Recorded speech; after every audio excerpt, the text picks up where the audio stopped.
pamumulat papanalangin. Ilagunin pa apon na lang apon na Espiritu.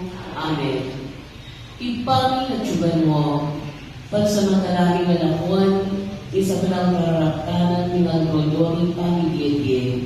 Bandi kagulanin, mamila ng pinandit, ipangin mo ng karimika kakalabagi,